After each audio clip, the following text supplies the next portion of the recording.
Good well, it kind of good day. usually that song triggers good morning. But anyways, breaking news. Normally I don't do the breaking news stuff. I kind of leave that to Pale Rider, the retired trucker. I usually send him forward these, but this one I wanted to do because I mean he could do it too. I mean it's not like he's got rights to that or anything, or I've got rights to it. But this is a breaking news event. I had several people send me this. And the reason why I'm doing it is because it affects most people I know. In fact, I had a friend of mine tell me that, it definitely affects him. So let's talk about this. So let me share the screen here.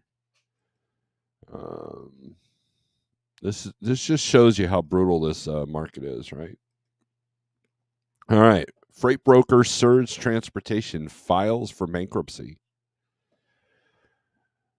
Broad-based market downturn claims another victim. Now, I want you to, this is from freightwaves.com.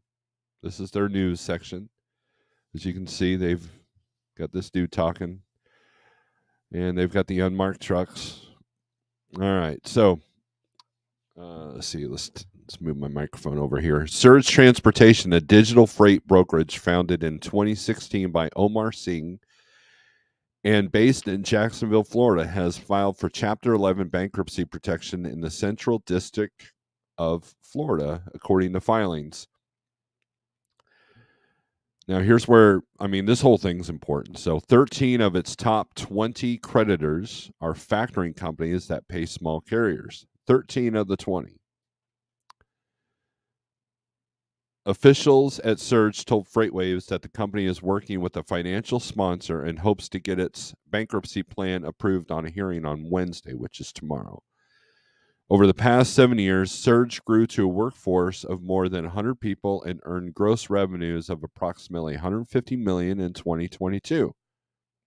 The bootstrap 3PL automated load matching and pricing technology similar to its venture-funded competitors Uber Freight and Convoy, and offered a suite of direct integrations into transportation management systems. Since the beginning of last year, the freight market has experienced a significant downturn, and the fading of pandemic-era stimulus programs cooled the goods economy, and when combined with the abundant capacity that had built up, sent transportation prices through the floor. Then it goes on about FreightWaves National Truckload Index, a truckload spot rate benchmark that includes the price of diesel, stood at $3.55 per mile on December 26, 2021. By July 24, 2022, the NTI had fallen to $2.80, and today it's just $2.23, inclusive of fuel. At the same time, tender rejections. This is one of the moments I want you to pay attention to. At the same time, tender rejection rates dropped from 21% in the first quarter of 22 to approximately 3% in recent months as capacity in the trucking industry exceeded demand. These market dynamics have powerful impact on freight brokerages. Lower contract and spot rates translate to fewer net revenue dollars per load, the lifeblood of any intermediary. And very low tender rejections can mean at the end of the lucrative overflow freight that shippers send to brokers when their contracted asset-based providers don't have a truck available. When the market is soft for brokers, it is very soft indeed. Not only are rates much lower and margin dollars harder to come by, but spot volume can dry up almost entirely. Freight brokers face other structural financial challenges too. They normally pay their carriers much faster than their own customers pay them, putting a strain on working capital that is often mitigated through commercial lending instruments like receivables financing. Typically, freight brokerages manage revenue volatility through flexible operating expenses. Computers and chairs don't cost much, and the incentive-based compensation grows in contracts with market cycles. That's why hiring sprees and layoffs at freight brokerages are relatively common, but outright failures are relatively rare. That's also why industry observers will scrutinize Surge's bankruptcy filings for clues on how the brokerage got into a desperate situation. This story is developing.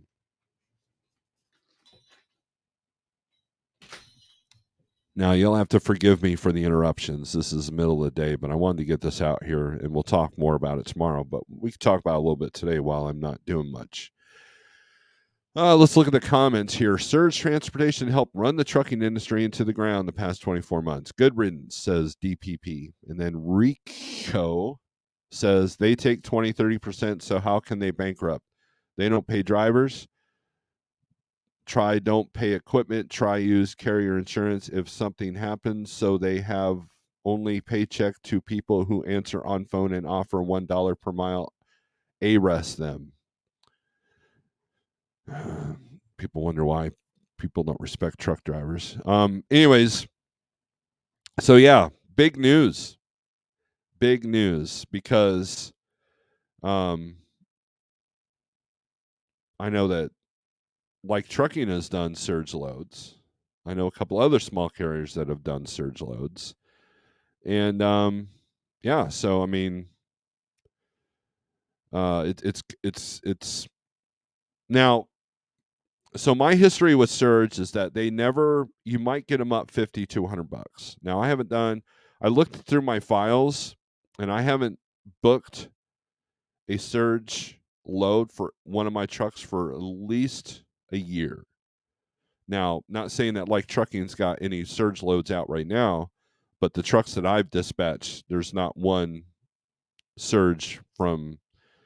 I think there's one reefer load that we did for surge because it was exactly what I needed, and they did not negotiate on the rate at all. And they're genuinely 20 to 30% below lane value. So, by lane value, I mean, what are the rates normally going for in that lane? If it's a short haul rate, long haul rate, doesn't matter. They're always about 10 to 20% lower, even on multi-stop stuff, which they hardly ever do.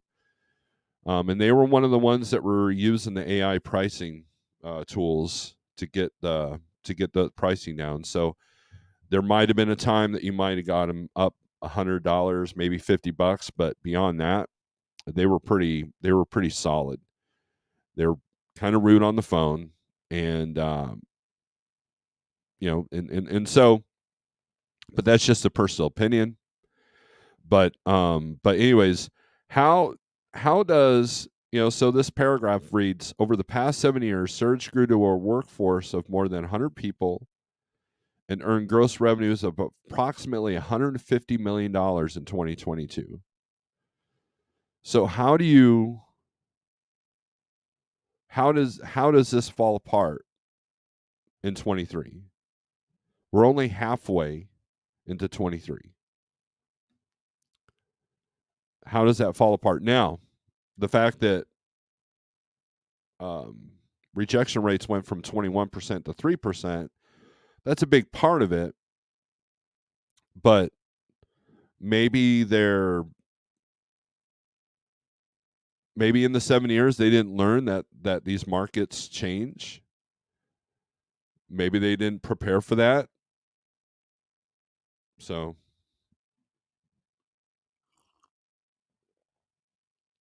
that's and we got 43 people. Make sure you hit the thumbs up. I appreciate everybody in here for this impromptu live feed. I was going to do a recorded video, but I decided to instead just do this live. But yeah, so let's read some comments here. You guys are doing some comments. Shout outs. WCF Invader, sweet. Be rad. Good afternoon. Fate Trucking, I'm ready. What are you ready for? Jerome Jones, good afternoon. Flatbed Trucker says hello. Greg Zimmer. H9LY Crap. Retired Trucker, I was just reading this story. Mike Ninetoes, scary. I'm picking up a surge load now. You might want to consider that, Mike. You might want to reconsider that. Unless your carrier's factoring. I imagine, so they went yellow for a minute with our factoring company, and then they went to approving them again. So I don't know what happened, but I know that they've been pretty lengthy on their DTPs. Rockin' Robin, good afternoon, Wheel Burner, Matt K. What's up? About a month and a half to 2 months ago, our factoring company warned us to stop pulling anything from Surge because they were having issues getting paid. Gary, we kind of had the same thing. We need more brokers to file bankruptcy. Well, I'm not sure why that is, Don, because what's going to happen is it'll all the freight will go to the big ones that may or may not work with your carrier. So you got to be careful what you wish for. Tom, what's up? Many more to come. I believe that, Tom. Don, what's up? Stewart says, funny how the automated and AI broker is one of the first to fall. You would think that the ones with the big payroll would drop first. It's possible, like, Convoy and Uber are more of an IT company handling freight, whereas CH Robinson is a freight broker handling IT, right? So it's who knows, right? Who knows? That tells it all. That spot market is no bueno right now, says Jose. Shannon says, good afternoon. Mr. Charles, hello all. No surge loads on your books. Good deal. Wheelburner, if brokerages are going bankrupt, then what's the next logical step in the failure process? Factoring companies. If the brokerages aren't able to pay the factoring companies, buy factoring companies. Okay, that kind of fell apart. But yeah, well, I mean, Jeff's right. Truckers Education Network sounds like they don't manage money well, and that's, I mean, that has to be what it is, right? So, I bet they over invested in new tech and lost in the musical chairs cash flow game. That's probably, it's all speculation at this point. It's the shaking out of all the bad so that the better will survive, right? Could it be that the brokers aren't screwing the carriers? There just isn't as much money to go around. We aren't the only ones seeing less revenue, apparently. B-Rad, I just had a conversation with the direct shipper, and one of the brokers that they were using, it was at literally about 20% that they were keeping. That's not every broker. This was a big one, a big brokerage, and I will not mention. But the reality is that I've seen the spreadsheets of different brokers because I have friends, and some are 5%, some are 20%. There might be a $5,000 load, and the broker keeps 100. And there might be a $5,000 load, and the broker's keeping $3,000. It just depends on the brokerage and how they're set up and how their commissions are set up. And I wish that I knew somebody that worked for Surge, and they can probably give insight. Now they've been talking to Freight Waves, so maybe Freight Waves will have more of a in-depth article with one of them. And in these IT based brokerages, man, they forget about the human element that's needed for customers, the human element that's needed for good carrier relations. And I think that that's one of the areas that Surge was never really known for was carrier relations. You got a lot of people that are like, good riddance, I'm glad, and when you spread that much hate among the people that you're working with, that also can't help either, right? I like I said, I've only booked one surge load in the last year because they were hard to negotiate with. They had no interest in, hey, we just did this load, 3 months earlier for this amount. And they're like, so this is the price now, and that's the reality that we're in. So, Dreamer Seat says justice. Shippers are not willing to raise the rates. Well, bad attitude was probably not just to the carriers, but to their customers as well. Right. So how are their customer relationships, right? Tito's and Soda, greetings from Atlanta. So you're saying I shouldn't invest in Surge? No, you shouldn't. Cool Trucking, how goes it? and but 150 million in 2022. And they built automated load matching and pricing technology similar to its. I mean, they've helped build some of this AI and technology integration with the carriers. So, who knows? It's it's mind-boggling, but this is going to affect, if you're in the spot market, this is going to affect people, people that may have done some surge loads. I know that predominantly in this area they're reefer freight. So I'm sure a lot of the reefer brokers around here, like Prime and TQL, will be happy to hear this. But Mike Nine Toes, if you're picking up a surge load, I'd probably question that, unless your carrier is going to pay you regardless. But you might want to give them a heads up. I sent this article to Jeff, and I sent this to a couple of other carrier owners I know, and turns out they owe a few people money. So I think we're going to be okay because we don't do too much surge, but we do factor. But it is Thunder Funding on that list of 13, and we'll find out. So I mean, this and Weirbrunner's right. That this could potentially affect a lot of factoring companies as well. Maybe not put them out of business, but I'm finding that factoring companies are being a lot pickier.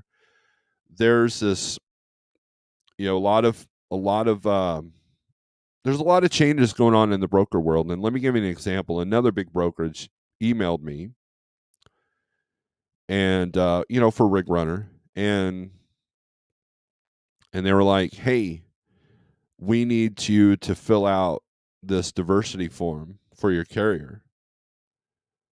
In other words, the brokers are wondering if that they want to know if their carriers have a diverse work environment. And that boggles my mind because, number one, I didn't look at the survey. Truth be told, I didn't look at the survey. I didn't fill it out because in the email it said not required to do business with this particular broker. I'm like, okay, well, the carrier that I represent is not foreign, minority, woman owned. So we even get that survey, right? And when you fill out the RMIS, it'll ask you questions, do you qualify as this, and this? But the reality is, you're going to start seeing brokers give excuses. Well, we only give these particular, and they said in the email, we only give these particular loads. There are certain customers that will only work with certain carriers that have these certain requirements, one of them being diversity. Now, I'm all about treating your fellow man evenly, but come on now. What does that have to do with freight, right? You have a lot of brokerages that are requiring you to have so many inspections. You have a lot of brokers that are requiring so many different things because of the fraud that's rampant right now. And it's possible that a scenario like that happened with Surge, that maybe some fraud got to him and took out everything. So, I mean, we can only speculate, though. But I do know that there's a paradigm shift in our world right now that we're going through as far as when it comes to the brokers and what they're requiring from the carriers. You have brokerages like Surge who seem to love the one and done carriers and didn't believe in carrier relationships. And Don's kind of right. Those do need to go by the wayside, because if you take out the human side of our business and it's all about numbers, then that's where quality goes down. It's Like you go to a fast food place and it's not about the quality of the food. You're there because you want it in 3 minutes, right? If you want some food that's had some TLC, and taking the time to be made right and to order, then you go to a sit down restaurant and hope that they're not standardized and microwaved in the back instead of in the front. You take out the human element. And a lot of these brokers that go this IT route, Uber's struggling. Uber's had layoffs. Convoy, I don't know if they're struggling or not. I would imagine so. Convoy started doing the co-brokering thing. I looked at a load yesterday on the app, and it had this load. So it must sign up with USA Truck. Must fill out USA Truck's carrier packet. Well, then why don't I just get the load from USA Truck and get that extra $100 you're going to keep, right? So, I mean, I can understand if a small broker wants to co-broker with someone like Convoy for payment and all that stuff, but the other thing is this is also going to affect small brokerages, and here's why. Because the factory companies are going to get pickier. They're going to have higher standards. And so a lot of small brokerages may not be factorable. And with the rampant fraud, and then you got big brokers going bankrupt, no one's going to trust a small broker. That's the other danger of this. I wouldn't call it a danger. I would call it an effect. That's a possible side effect of this, right? Cool trucking, hey, pride before the fall. Yeah, definitely. Snorelord, I took that Springfield load, and this market wasn't bad. I'm at the normal stop if you want to get together. Okay, might do that. Wasn't bad for me anyhow. Yeah. Give me a call after this live feed's done, Chucky. All right. Afternoon, sir, in chat. JF Trucker, what's up? Funny how they want lobster service on hamburger helper rates. Well, the reality is, whatever they've done with their money, they did not prepare for losing the spot rejection rates going from 21% to 3%. There's a lot of carriers that aren't surviving that right now, right? So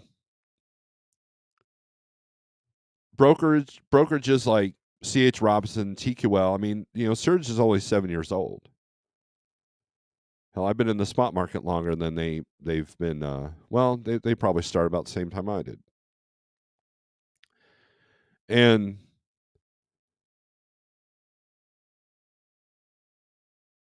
you take masters like TQL, C.H. Robinson, Alan Lunn. They've been around a while.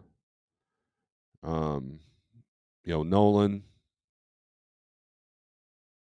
And a lot of these brokerages are joining teams. I can't tell you how many times I'm putting something in our TMS system for the carrier, and I got to look at the Raycon to make sure it's going to the billing's going to the right address.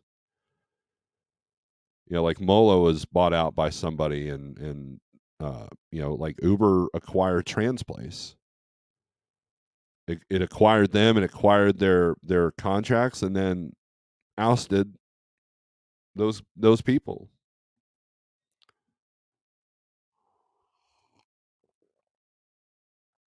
So, yeah, I mean, it's definitely something to think about. Sean, Ukraine girl was on, but anyways, I just wanted to put this out there because what are you guys' thoughts on this? I know some of you have said a few things, but I'm just curious.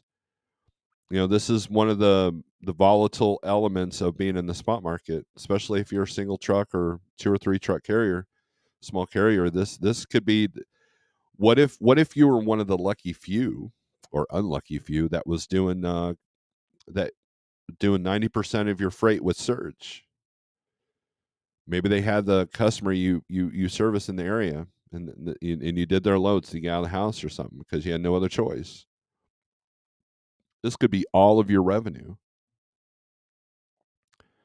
And if you weren't factoring, it could be an issue,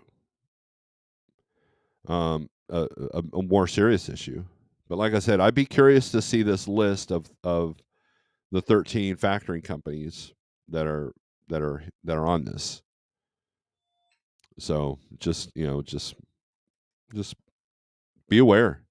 The human element is why I prefer working with CH. Yes, I've been hauling with other brokers here recently, but with CH, I never have to worry about being paid, issues with load, or detention. I had a friend of mine that was a small carrier, and he had some issues with CH as far as payment taking long, but I mean, usually balances out. I think they're fine now. But see, you have a rep that you can talk to and get that addressed.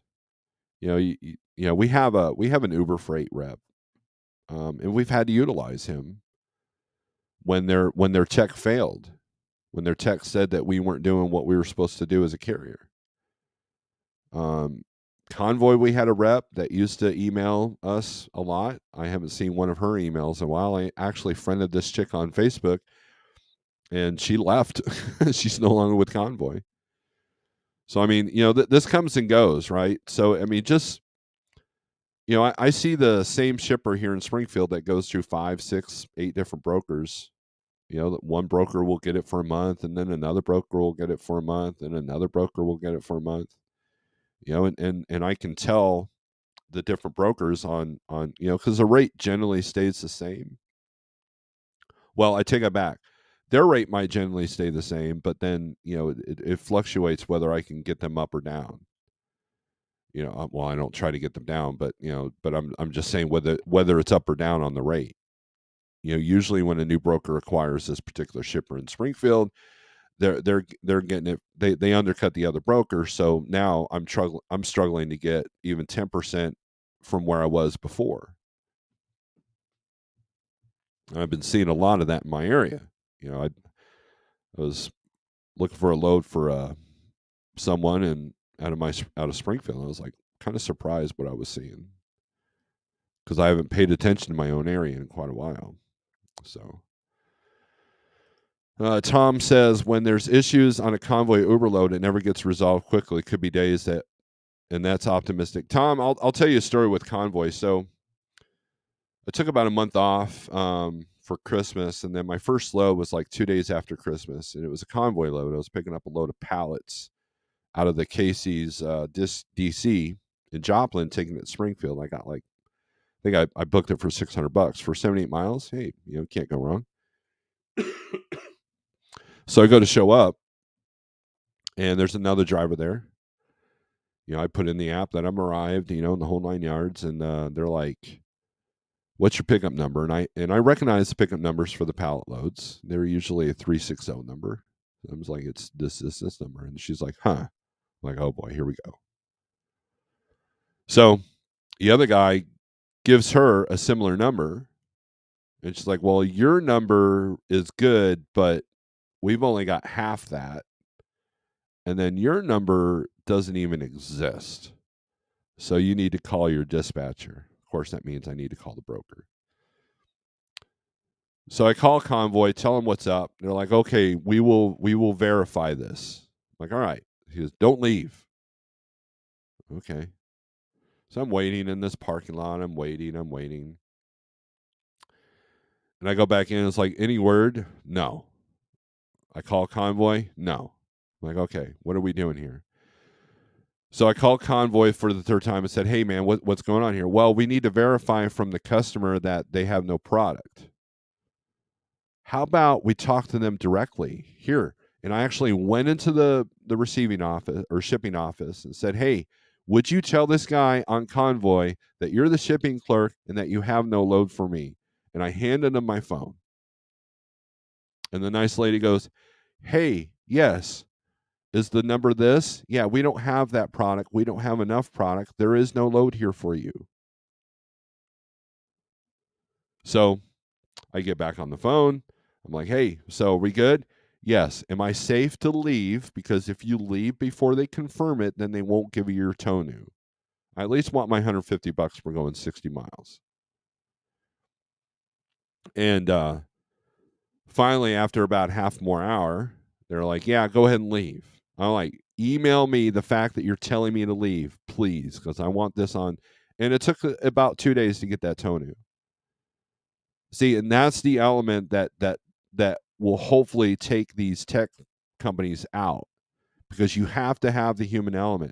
We don't need a 3-person or 4-person or 5-person email chain just to tell me that I can leave when you have no load for me, because there's no room for error with something. Like, what if I was somebody that needed to make, $800 a day, and we're messing around? I can't leave because I need my money. I'm like a panhandler at this point. And so either the frustration was built on purpose so you'd leave so they don't have to pay you the tow new, or their system is so jacked up that they can't figure it out. Either way, it sucks. Either way, it's a problem. Either way, the human element is not working, because one hand is failing to tell the other hand what the head is doing. So that's my convoy. You live by trucking along with Kiersey? Cool. I don't know if she lives here. I know she was working for Prime. I don't know if she still does or not. We had a load recently with CH that pay got hung up for a few days. They said it got lost in their system somehow. It showed they paid us on their end, but our end showed it was missing BOLs. America has a lot bigger problems right now than a big broker going out of business, like our produce supply being dumped instead of going to market, killing off livestock and chickens.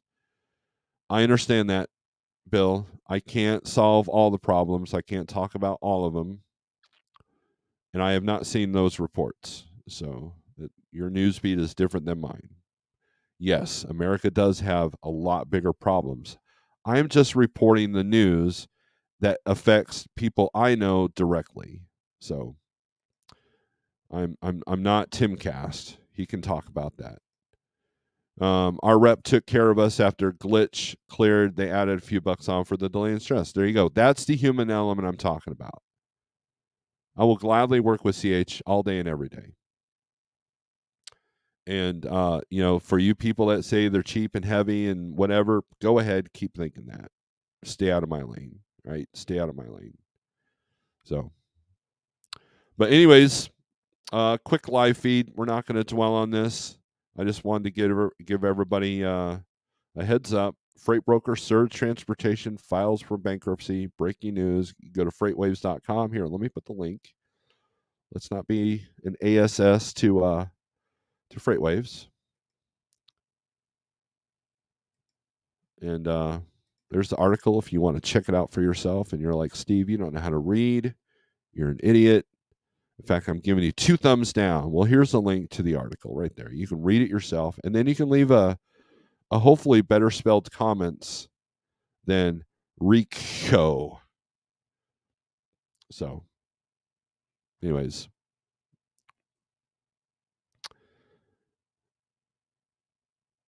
there you go. Surge is going to go under, so, or restructured at least. Hopefully, if they owe you money, you'll get it, and hopefully, your factory company will survive. So, that being said, thanks for watching. Later. No fancy outro. Just me leaving. Peace.